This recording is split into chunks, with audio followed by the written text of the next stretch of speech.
नमस्कार दोस्तों, मेरा नाम है अमन चोपड़ा। भगवद गीता का अध्याय 2 का पार्ट 1 इस वीडियो के अंदर आप देखेंगे। पार्ट्स के अंदर मैंने इसलिए डिवाइड किया क्योंकि वो ऐसे वीडियो 2-2 घंटे लंबी हो जाती है और वो 2-2 घंटे शुरुआत में देखकर ही मतलब सामने वाला बंदा डर जाता है कि 2 घंटे की वीडियो लंबी इतनी कैसे देखूंगा। इसलिए वीडियोस पार्ट के अंदर आएगी। अब डेली पार्ट्स अपलोड होते रहेंगे, उसकी चिंता आप लोग ना करें और मेक श्योर कि ये वाली वीडियो आप पूरा देखें। और जय श्री कृष्णा।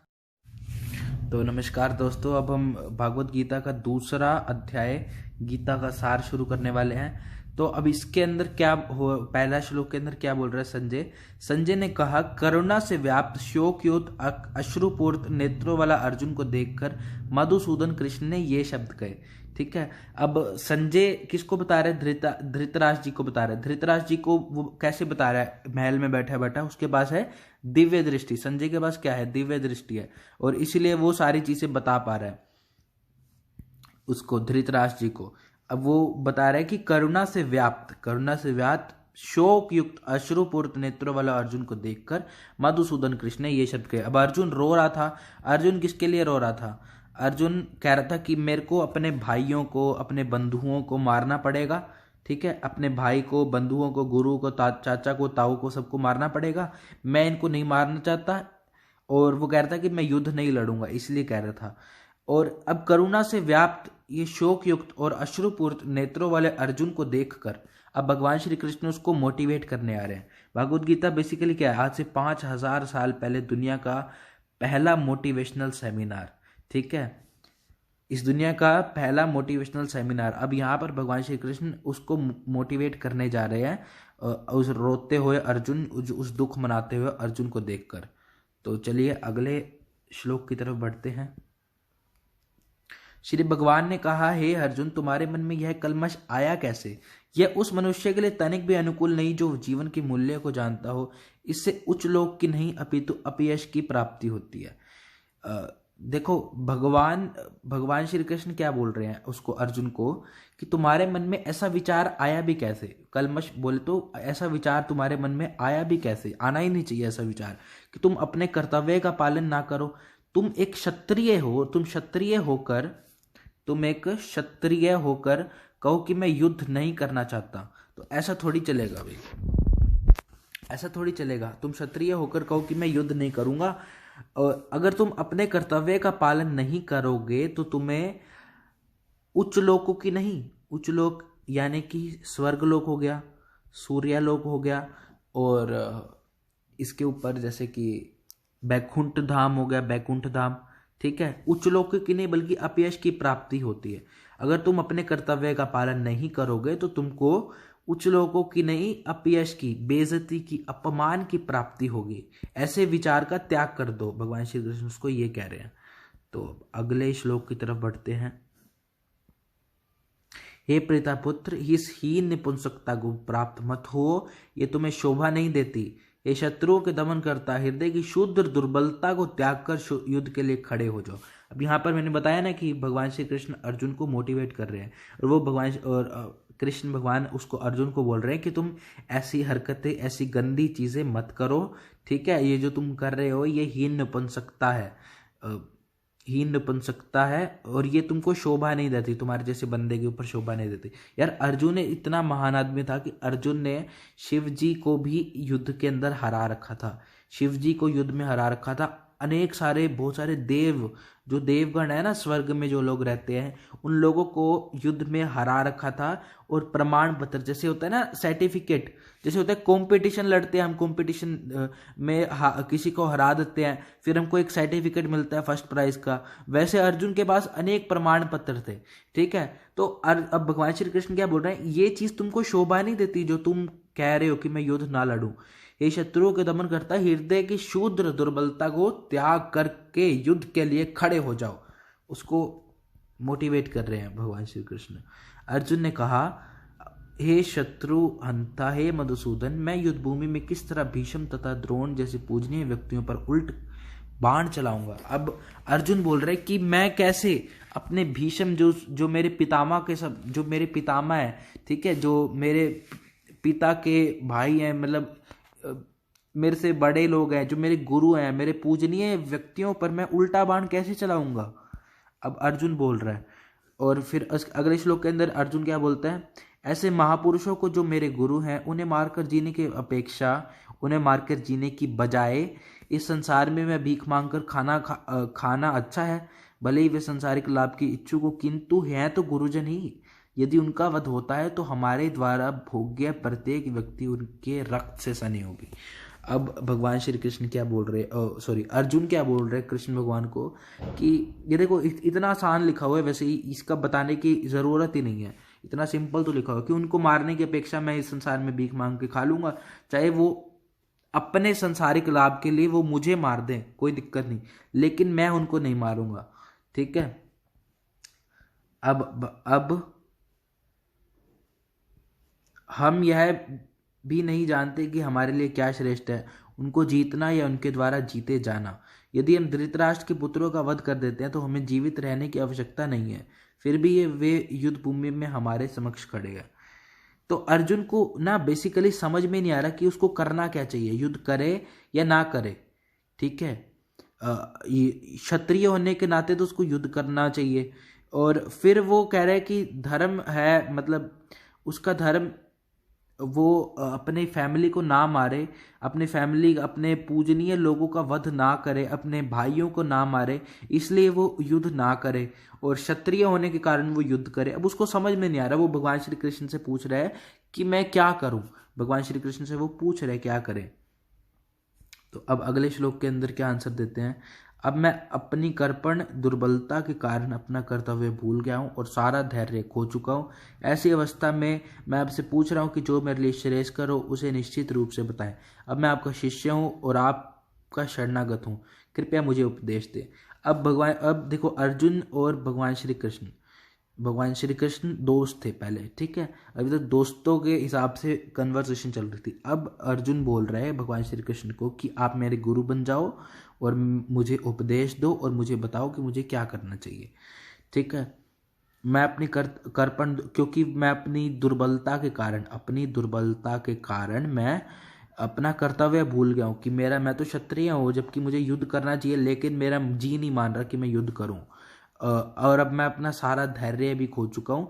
ऐसी अवस्था में आपसे पूछ रहा हूँ कि जो मेरे लिए श्रेष्ठ करो, जो मेरे लिए अच्छा हो वो आप ही बताओ। जैसे हम जाते हैं ना नाई के पास यार बाल कटवाने, वो पूछता है कि भाई कैसे बाल काट दूँ, हम बोलते हैं यार जैसे अच्छे लगे वैसे काट दे। ठीक है, वैसे ही अर्जुन बोल रहा है भगवान श्री कृष्ण को, जो मेरे लिए श्रेष्ठकर हो वो मुझे निश्चित रूप से बताएं, और अब मैं आपका शिष्य हूँ, आपका शरणागत हूँ, कृपया मुझे उपदेश दें। चलो आगे बढ़ते हैं। मुझे ऐसा कोई साधन नहीं दिखता जो मेरी इंद्रियों को सुखाने वाले इस शोक को दूर कर सके। स्वर्ग पर देवताओं के अधिपत्य की तरह इस धन धान्य संपन्न सारी पृथ्वी पर निसंकटक राज्य प्राप्त करके भी मैं इस शोक को दूर नहीं कर सकूंगा। अब वो क्या, अर्जुन यही बोल रहा है कि मेरी ये इंद्रियां क्या होती है? इंद्रियां होती है हमारी आँख, नाक, जीभा, आँख, नाक, जीभा, कान और त्वचा। ठीक है, ये होती है हमारी इंद्रियां। और ये अर्जुन क्या बोल रहे हैं, मेरी की सारी सेंसेस, इंद्रियों को इंग्लिश में बोलते हैं सेंसेस, सारी की सारी सूख गई हैं, सारी की सारी सेंसेस मेरी सूख गई हैं। और मतलब बहुत ज़्यादा दुख, जब यार हम बहुत ज़्यादा दुखी हो जाते हैं तो हमारी भी सेंसेस सूख जाती है ना। ठीक है, और अब वो बोल रहे कि मैं इस शोक को दूर कर सके, मुझे कोई ऐसी चीज़ बताओ कि अगर स्वर्ग कि वो, अब अर्जुन बोल रहे कि इन लोगों को मार के, जो मेरे गुरु हैं, जो मेरे पितामह हैं, जो मेरे भाई बंधु हैं, इन लोगों को मार के अगर मैं स्वर्ग पर भी अधिपत्य है, सारे इस दुनिया को, स्वर्ग पर भी अधिपत्य की तरह इस धन धान्य सारे पृथ्वी पर निसंकटक राज्य प्राप्त करके, मतलब वो कह रहे कि मैं अगर अपने गुरु को मार के, अपने पितामह को मार के, अपने भाइयों को मार के, अपने बंधुओं को मार के मैं पूरी पृथ्वी भी जीत लूंगा तो वो मेरे किस काम की? जब ये लोग ही नहीं रहेंगे जिन्होंने मुझे सिखाया, जिन्होंने मुझे शिक्षा दी, उन्हीं लोगों को मैं मार दूंगा तो क्या फायदा फिर ऐसी जिंदगी का। तो अब देखो, अब संजय ने कहा, इस प्रकार कहने के बाद शत्रुओं का दमन करने वाला अर्जुन कृष्ण से बोला, हे गोविंद मैं युद्ध नहीं करूंगा, और चुप हो गया। और वो चुपचाप करके बैठ गया और उसने अपना गांडी भी अपना साइड में रख दिया था और चुप हो गया। अब यहाँ पर ये ना धृतराष्ट्र खुश हो रहा था मन ही मन, भाई वो सोच रहा था कि अरे वाह, अर्जुन युद्ध नहीं करेगा, हम जीत गए। देखो ये देखो यहाँ पे आ रहा है ना, धृतराष्ट्र को यह जानकर परम प्रसन्नता हुई होगी कि अर्जुन युद्ध न करके युद्ध भूमि छोड़कर भिक्षाटन करने जा रहा है। किंतु संजय ने उसे पुनः यह कहकर निराश कर दिया कि अर्जुन अपने शत्रुओं को मारने में सक्षम है। यहाँ पे आया था परनप शब्द आया था, ये देखो ये वाला शब्द, ठीक है। वैसे ये तात्पर्य आपको पढ़ना चाहिए, अगर मैं तात्पर्य को एक्सप्लेन करूंगा तो ये वीडियो बहुत ज़्यादा लंबा हो जाएगा, ठीक है। पिछली वीडियो भी हमने देखी, सिर्फ पहले अध्याय के अंदर 46 श्लोक थे और वो 40 मिनट के आसपास की वीडियो बन गई थी, और इस अध्याय के अंदर तो अराउंड 72 श्लोक है। और इसीलिए इस वीडियो को शायद मैं पार्ट्स के अंदर ही बनाऊं, क्योंकि वो एक वीडियो वन शॉट के अंदर आपके लिए देखना भी बहुत ज़्यादा डिफिकल्ट हो जाता है, ठीक है। तो ये 2 या 3 पार्ट्स के अंदर इसको डिवाइड कर देंगे। तो अब हे भरतवंशी धृतराष्ट्र, उस समय दोनों सेनाओं के मध्य शोक मगन अर्जुन ने कृष्ण ने मानो हंसते हुए ये शब्द कहे। अब देखो मैंने बताया ना, अर्जुन और कृष्ण भगवान दोस्त हैं, ठीक है। और दोस्तों के बीच में अब कृष्ण भगवान ऐसा समझ रहे कि ये कितनी मूर्खतापूर्ण बात कर रहा है अर्जुन, कितनी बेवकूफ़ी वाली बात कर रहा है, ठीक है। जब कोई बिल्कुल बेवकूफ़ी बिल्कुल स्टूपिड वाली बात करते हैं तो हमको भी हंसी आ जाती है। अब उसी प्रकार भगवान श्री कृष्ण को भी हंसी आ गई, और शोक मगन जो अर्जुन था उसको भगवान श्री कृष्ण ने हंसते हुए कुछ शब्द कहे। देखो क्या शब्द कहे। श्री भगवान ने कहा, तुम पांडित्यपूर्ण वचन कहते हुए उनके लिए शोक कर रहे हो जो शोक करने के योग्य नहीं है। जो विद्वान होते हैं वे न तो जीवित के लिए न ही मृत के लिए शोक करते हैं। देखो कितनी ज़बरदस्त बात की है। जो विद्वान होते हैं वे न तो जीवित के लिए शोक करते हैं, वे न ही मृत के लिए शोक करते हैं। भगवान ने तत्काल अपना गुरु का पद संभाला। अब अर्जुन तो यही चाह रहा था कि भगवान उसके गुरु बन जाएं और उसको उपदेश दें, ठीक है। अब भगवान श्री कृष्ण ने कहा कि तुम पांडित्य है, तुम पंडितों जैसी बात कह रहे हो, लेकिन तुम शोक कर रहे हो किनके लिए, जो शोक करने के योग्य नहीं है। शोक करने के योग्य क्यों नहीं है? क्योंकि वो अधर्म का साथ दे रहे हैं। किसका साथ दे रहे हैं? अधर्म का साथ दे रहे हैं, ठीक है। देखो शास्त्रों के अंदर ना 6 चीज़ें बताई गई हैं, 6 चीज़ें बताई गई है कि पहली चीज़ की जो अपनी स्त्री का हरण कर दे, स्त्री का हरण करने वाला, भूमि हड़पने वाला, और जहर देने वाला, और ऐसे ऐसे करके 3 चीज़ें और हैं, मुझे अभी याद नहीं आ रही। ये अगर कोई आपके साथ कर दे ना तो आप उनका तत्काल उनको मार दो। इनके मारने पर भी आपको कोई पाप नहीं लगेगा, ऐसा वैदिक आदेशों के अंदर लिखा हुआ है। उनको तत्काल मार देना चाहिए। आपकी स्त्री का, आपकी वाइफ का हरण करने वाला, आपको जहर देने वाला, आपकी भूमि को हड़पने वाला, तो ठीक है, आप उनको तत्काल उनको मार दो, आपको कोई पाप नहीं लगेगा। कृष्ण उसको यही कह रहे हैं कि तुम किनके लिए, तुम पांडित्यपूर्ण वचन तो कह रहे हो, लेकिन तुम शोक उनके लिए कर रहे हो जो शोक करने के योग्य नहीं है। ये सभी के सभी अधर्मी हैं, अधर्म का साथ दे रहे हैं। चाहे वो तेरे गुरु हैं, चाहे वो तेरे चाचा हैं, चाहे वो तेरे ताऊ हैं, चाहे वो तेरे भाई हैं, चाहे वो तेरे बंधु हैं, ये सभी के सभी अधर्मी हैं और इनके लिए कोई शोक करने का तेरे को योग्य नहीं है। और आध्यात्मिक दृष्टि से तो कुरुक्षेत्र की युद्ध भूमि के अंदर तू किसी को नहीं मार रहा है ना। आध्यात्मिक दृष्टि से तो अर्जुन किसी को भी नहीं मार रहा है, वो तो सिर्फ उनके शरीरों का वध कर रहा है, और वो शरीर तो किसी ना किसी दिन तो मरना ही है, ठीक है। वो 100 साल बाद की बजाय वो थोड़ा अब मर जाएगा। तो तुम उनके लिए शोक कर रहे हो जो शोक करने के योग्य नहीं है। जो विद्वान होते हैं वे न तो जीवित के लिए न ही मृत के लिए, जो समझदार व्यक्ति होते हैं वो न तो जीवित के लिए न ही मृत के लिए शोक करते हैं। चलो आगे बढ़ते हैं। ऐसा कभी नहीं हुआ कि मैं ना रहा हूं या तुम ना रहे हो, अथवा ये समस्त राजा न रहे हो, और न ऐसा है कि भविष्य में हम लोग नहीं रहेंगे। अब भगवान श्री कृष्ण कह रहे हैं कि बार बार जन्म तो होता रहता है, बार बार हम कभी तुम कुछ बनकर आते हो, कभी वो कुछ बनकर आते हैं। तो ये जन्म मरण का मतलब होता है ना, दूसरा जन्म होता है। तो ऐसा तो कभी नहीं हुआ कि ये ना रहे हो या मैं ना रहा हूँ या फिर समस्त राजा ना रहे हो, और ना ही ऐसा भविष्य में हम लोग ऐसा कभी होगा कि हम नहीं रहेंगे, ठीक है। तो फालतू में शोक करने का क्या फायदा। अब अगले श्लोक की तरफ बढ़ते हैं। जिस प्रकार शरीरधारी आत्मा इस शरीर में बाल्यावस्था में, तरुण अवस्था में और फिर वृद्धावस्था में निरंतर अग्रसर होता है, उसी प्रकार मृत्यु होने पर आत्मा दूसरे शरीर में चला जाता है। धीर व्यक्ति ऐसे परिवर्तन से मोह को प्राप्त नहीं होता। अब क्या बोल रहे हैं भगवान श्री कृष्ण की, देखो ये कितना आसान तो लिखा हुआ है।